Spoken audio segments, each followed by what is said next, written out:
I was 18 years old when I got married.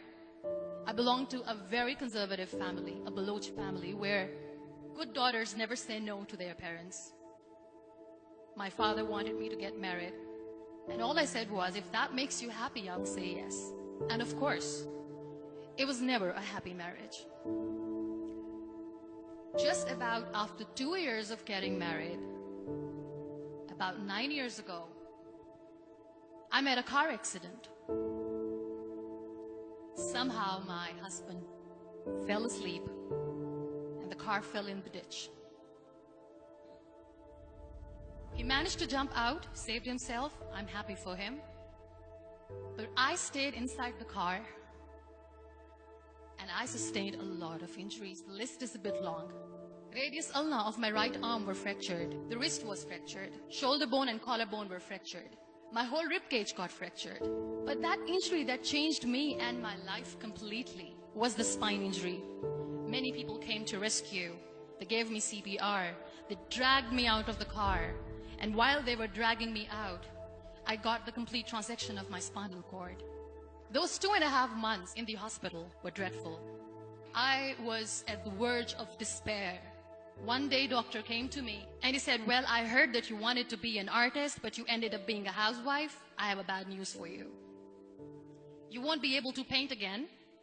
Next day, doctor came to me and said, your spine injury is so bad, you won't be able to walk again. I took a deep breath and I said, it's all right. Next day, doctor came to me and said, because of your spine injury and the fixation that you have in your back, you won't be able to give birth to a child again. That day, I was devastated. I started to question my existence. Why am I even alive?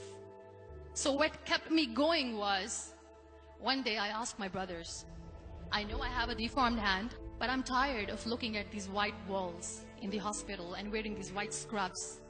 Bring me some colors, bring me some small canvas. I want to paint.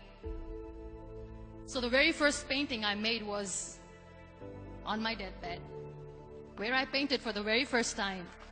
What an amazing therapy it was. Without uttering a single word, I could paint my heart out. I could share my story. People used to come and say, what lovely painting. So much color. Nobody could see the grief in it. Only I could. And that day I decided that I'm going to live life for myself. I am not going to be that perfect person for someone. I am just going to take this moment and I will make it perfect for myself. That I'm going to fight my fears. So I wrote down one by one all those fears. And I decided that I'm going to overcome these fears one at a time. You know what was my biggest fear? Divorce. But the day I decided that this is nothing but my fear, I liberated myself by setting him free. And I made myself emotionally so strong that the day I got the news that he's getting married, I sent him a text that I'm so happy for you and I wish you all the best. And he knows that I pray for him today. Number 2 was, I won't be able to be a mother again. And that was quite devastating for me. But then I realized there are so many children in the world, all they want is acceptance. So there is no point of crying, just go and adopt one. And that's what I did.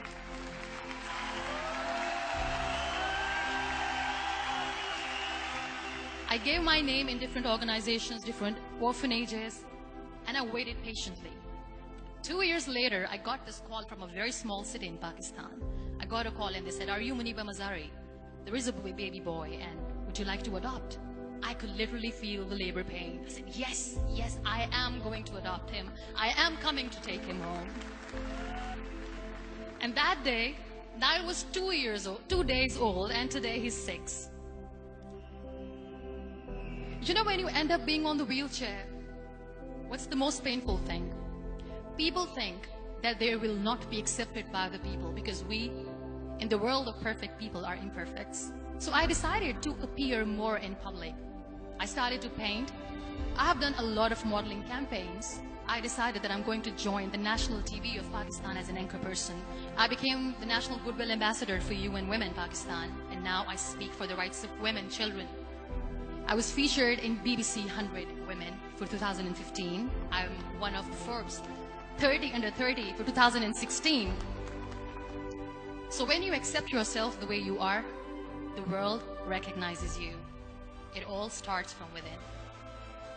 We have this amazing fantasy about life. This is how things should work. This is my plan. It should go as per my plan. If that doesn't happen, we give up. I never wanted to be on the wheelchair. Never thought of being on the wheelchair.